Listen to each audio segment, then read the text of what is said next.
Hello friends, welcome back my channel Ved Prakash smart guru. Friends, मैं आज आपके लिए Indian coast guard assistant commandant 01/2024 batch के बारे में बताने जा रहा हूं, क्योंकि ये वैकेंसी आ चुकी है और जो स्टूडेंट बेसब्री से कोस्ट गार्ड भरने के इच्छुक थे वो इस वीडियो को हमारा स्किप किए हुए लास्ट तक बने रहे, ताकि आपको Indian coast guard assistant commandant में जितने पोस्ट आए हैं उस पोस्ट में क्या क्या एलिजिबिलिटी है, क्या फी है, इन सब के सारे डिटेल्स मैं इस वीडियो में आगे बताने जा रहा हूँ। इसे ध्यानपूर्वक देखिएगा बिना स्किप किए हुए। और आपसे रिक्वेस्ट है कि हमारे चैनल को सब्सक्राइब और लाइक जरूर करें, ताकि मैं इस तरह का आपका नोटिफिकेशन हमेशा जारी करता रहूं दोस्त। तो चलिए आते हैं Indian coast guard assistant commandant batch 01/2024। तो फ्रेंड्स, आप फ्री जॉब अलर्ट चाहे सरकारी रिजल्ट में जा करके आप देख सकते हैं Indian coast guard recruitment 2023 applying for 71 post 71 assistant commandant.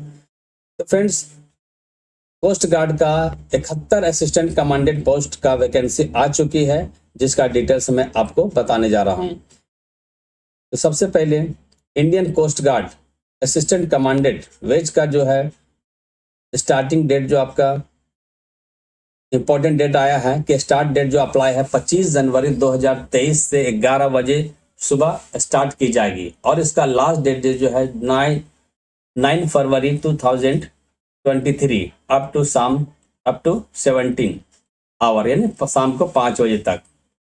यानी 25 जनवरी से स्टार्ट है और 9 फरवरी तक इसका लास्ट डेट दिया गया। और इस जीडी का एग्जामिनेशन फी आपका 250 है और SC/ST कैंडिडेट के लिए नील है, जिसको आप थ्रू नेट बैंकिंग के द्वारा पेमेंट कर सकते हैं।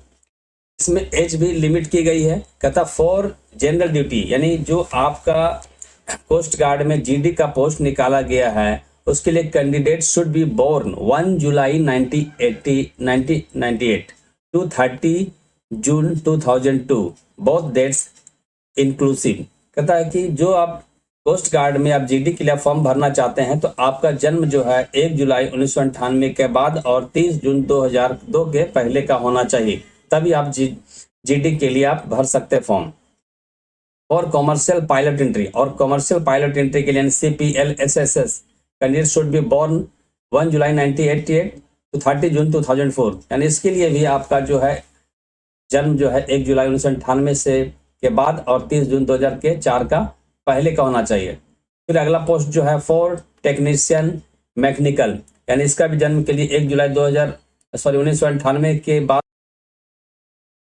तो फ्रेंड्स, इसके लिए जो एज लिमिट है और फॉर लॉ एंट्री के लिए 1 जुलाई 1994 के बाद से 30 जून 2002 के पहले का बर्थ होना चाहिए। अब इसका मेडिकल स्टैंडर्ड्स को भी हम लोग देखते हैं। इसका देखिए सारा नोटिफिकेशन को मैं फिर से एक बार डिटेल्स बता देता हूं।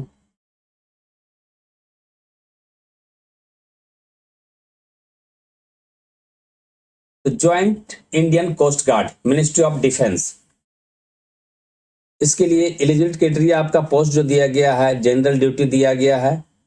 जनरल ड्यूटी के लिए एज जो है 1 जुलाई 1998 के बाद और 30 जून 2002 के पहले का बर्थ होना चाहिए।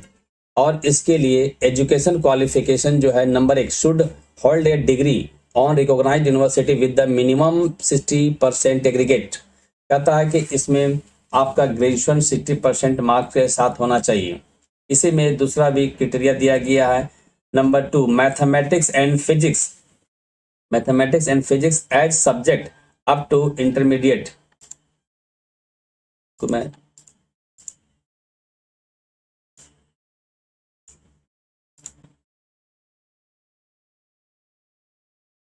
तो class 12th of 10+2+3 scheme of education equivalent with the minimum 55% aggregate marks in mathematics physics. कहता है कि 12th में आपका इस फॉर्म भरने के लिए 12th में आपका साइंस सब्जेक्ट होना चाहिए, जिसमें 55% मैथ्स और फिजिक्स मिला के परसेंटेज होना चाहिए, तभी आप इस फॉर्म को भर सकते हैं। The candidate who have complete graduation after diploma, और या तो आपका डिप्लोमा भी इसमें होना चाहिए, और also eligible provide the process aggregate 55% marks in diploma with physics mathematics and.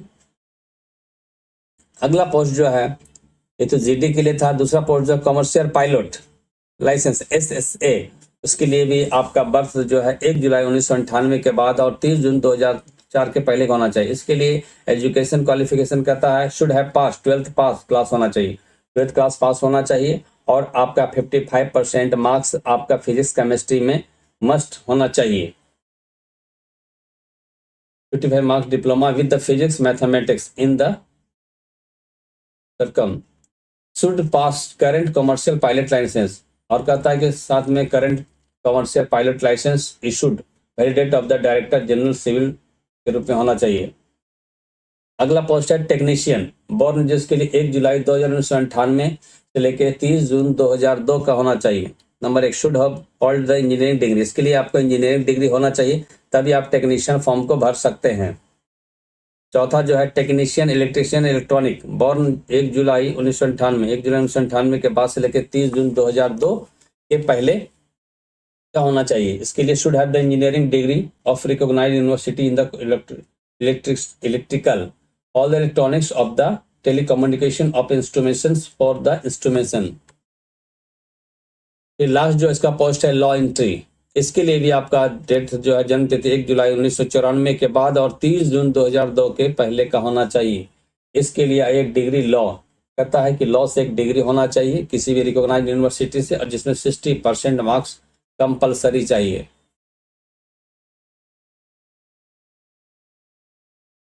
अब देखिए इसमें जो है कहता है कि आपका जो पोस्ट जो है जनरल ड्यूटी के लिए वैकेंसी जो निकला है, एससी के लिए 7 सीटें, एससी के लिए एसटी के लिए 4, ओबीसी के लिए 14, ईडब्ल्यूएस के लिए 3 और अनरिजर्व के लिए 22, यानी टोटल जीडी के लिए 50 पोस्ट दी गई है। फिर सीपीएल यानी एसएसए की टोटल वैकेंसी 10 है, जिसमें 3 आपका एससी और टेक्नीशियन इंजीनियर के लिए भी टोटल 20 सीटें दी गई है। जनरल ड्यूटी और एसएस के लिए 50, जिसमें 40 जीडी का है और 10 एसएस का है।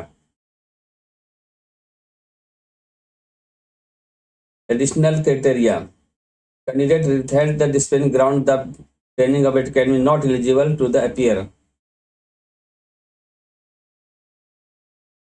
The type of course, the below content is the better clarification on eligibility candidate who are the final year of semester and are applying for the batch.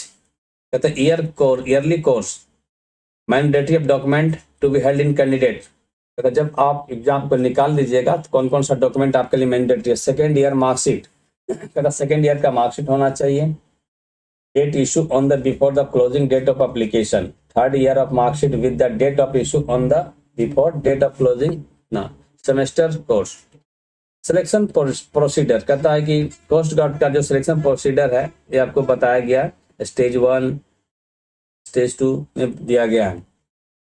तो कैंडिडेट के लिए वेरियस स्टेज है, इसमें 1 से लेकर 5 तक स्टेज को आपको पार करना पड़ता है, तभी जाके आप इसमें कोस्ट गार्ड क्वालिफाई करते हैं। स्टेज 1 CGCAT एंड stage 1 with the include conducted test of the eligible applicable who the computer based examination. कहता फर्स्ट स्टेज में जो आपका कंप्यूटर बेस्ड एग्जामिनेशन लिया जाएगा, जिसमें जीडी टेक्नीशियन इस सब का पैटर्न का 400 मार्क्स का क्वेश्चन होगा, 400 मार्क्स का क्वेश्चन होगा, जिसमें 100 क्वेश्चन है विथ 4 मार्क्स ऑफ ईच। जो 100 क्वेश्चन दिया जाएगा, प्रत्येक का नंबर 4 है, यानी 400 टोटल मार्क्स का एग्जाम होगा। सिलेक्शन 1 प्रोसीडर के लिए आपका है नंबर 1 में इंग्लिश नंबर जो है आपका 25 नंबर का 100 क्वेश्चन जो रहेगा, 25 नंबर आपका English, reasoning 25, general science 25, mathematics 25, general knowledge 25, और इसका ड्यूरेशन जो है 2 आवर का एग्जामिनेशन लिया जाएगा।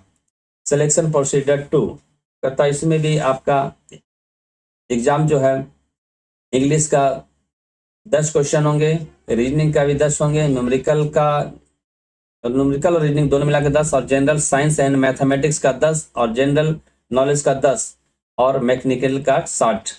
ये भी एग्जाम आपका 2 आवर का लिया जाएगा। सिलेक्शन प्रोसीजर 3 इंग्लिश का भी 10 मार्क्स का एग्जाम होगा, रीजनिंग 10, जनरल और मैथमेटिक्स का 10, जनरल नॉलेज का 10, और इलेक्ट्रॉनिक्स का 60। ये आपका स्टेज 1 का प्रोसीजर था रिटन एग्जाम के बारे में। अब स्टेज 2 कहता है प्रीलिमिनरी सिलेक्शन बोर्ड यानी PSB based on performance in the stage 1, कहता जो आप बेस्ड 1 परफॉर्मेंस एग्जाम में जैसा नंबर लाएंगे उसी के आधार पे आपका स्टेज 2 यानी प्रीलिमिनरी सिलेक्शन बोर्ड में आपका फिर टेस्ट होगा। Candidate the short listed appearing the stage 2, और इसमें भी आपका शॉर्ट लिस्टेड किया जाएगा और विच विल बी कंडक्टेड, और इसका एग्जाम जो आपका नोएडा, मुंबई, गोवा, चेन्नई, कोलकाता में कहीं भी सेंटर पे किया जा सकता है। Candidate to give the choice of the PSB, आप अपने सेंटर का PSB का यानी प्रीलिमिनरी सिलेक्शन बोर्ड का एग्जामिनेशन सेंटर चूज कर सकते हैं। जहां आपको नजदीक पड़े वहां आप वहां जा करके प्रीलिमिनरी टेस्ट एग्जाम दे सकते हैं। Note candidates verification, candidate the reporting stage 2 will first up to photo biometric verification. First stage जो आपका स्टेज 2 में जो है आपका फोटो वेरिफिकेशन और बायोमेट्रिक वेरिफिकेशन होगा। The photo captured and biometric record during stage 2 with verified the captured photo and biometrics record during stage 1 if the biometric thumb impression of the candidate at stage 2 does not match with the biometric capture at stage 1, the document verification team is proceeded by the competent authority and the representative capture biometric फिर document verification। अगला programme हो the candidate who have the clear PSB, जब आपका preliminary selection board आप पास कर जाएंगे तो आपका डॉक्यूमेंट वेरिफिकेशन होगा। कहता under document verification the original document brought by the candidate will the stage 2 in case of discrepancy the candidate will be the cancelled and the rejection slip including the reasons for the rejection will be handed over to the candidate। कहता जब stage 2 में आपका सब document verification photo biometrics हो जाएगा फिर stage 3 होगा यानी FSB यानी final selection board.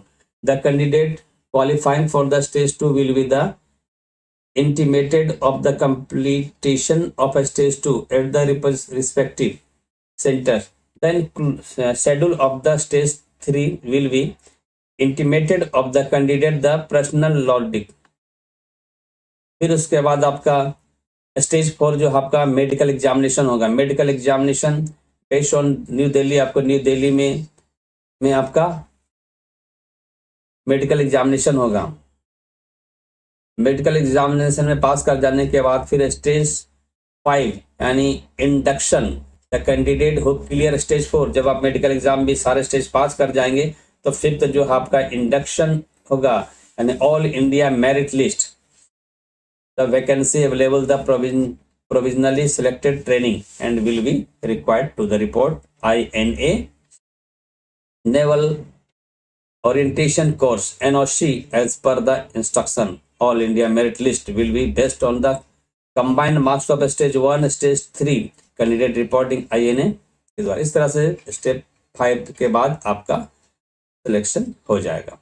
Result declare stage 5 के बाद आपको एक रिजल्ट डिक्लेयर होगा। रिजल्ट डिक्लेयर का सिलेक्शन प्रोसीजर स्टेज जो है 5 के बाद होता है और 30 days details of declaration result है 30 दिन के अंदर आपका रिजल्ट डिक्लेयर कर दिया जाए।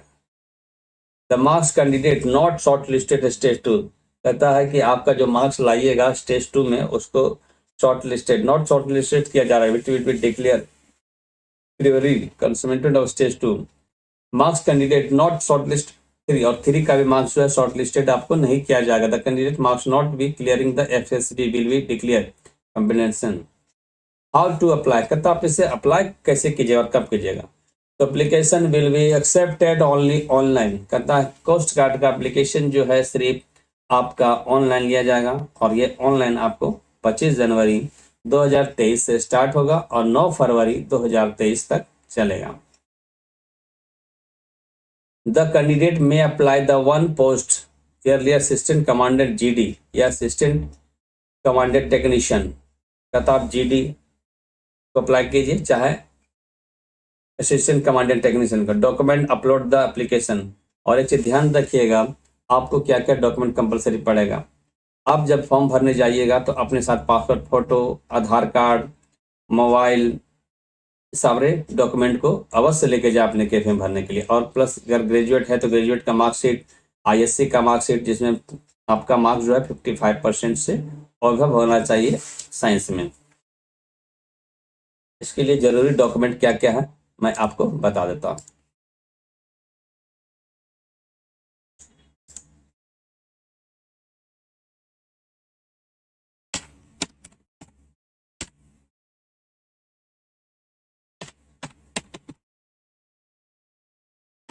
आधार card, matric, public, ISC,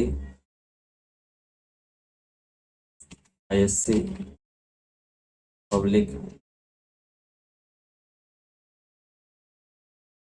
ASC,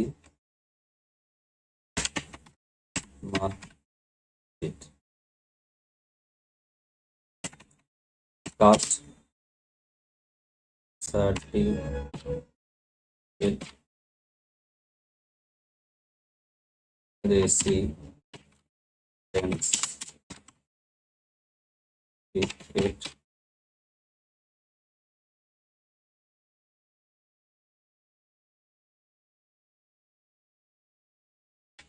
mobile,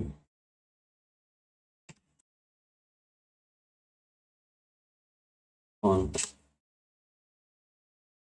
email ID.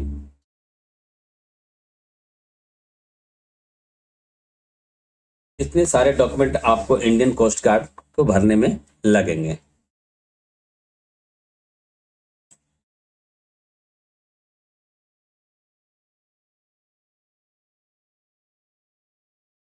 Examination फी कैंडिडेट को 250 रुपया SC ST के लिए फ्री है और अदर सबके लिए 250 रुपया फी आपको ऑनलाइन पे करना होगा।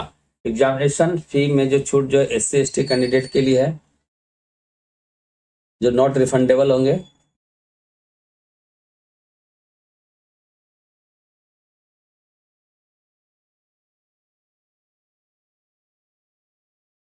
ये देखिए आपका tentative schedule of examination, download e admit card.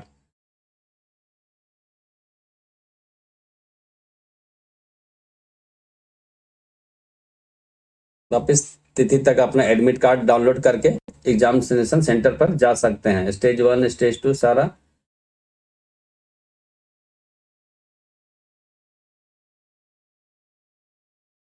Indian coast guard के लिए ऑफर किया जा रहा है रैंक 1 यानी ड्यूटी कमांडेंट का पे स्केल जो है 11 PL है। इसका स्टार्टिंग जो पेज है आपका 56,000 है और डिप्टी कमांडेंट का है 67,700 है।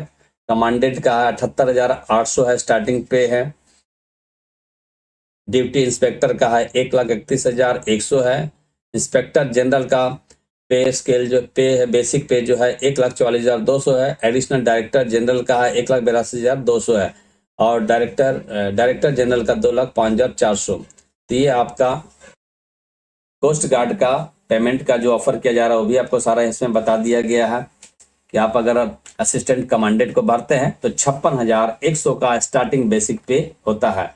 इसमें पे भी बहुत अच्छा फ्रेंड्स, इसलिए आप सारे डॉक्यूमेंट्स को केयरफुली इसको भरें और इसका तैयारी पूरा ढंग से करें ताकि आप कोस्ट गार्ड का एग्जाम को क्रैक कर लें और इसमें आप इसका लाभ उठा सकें।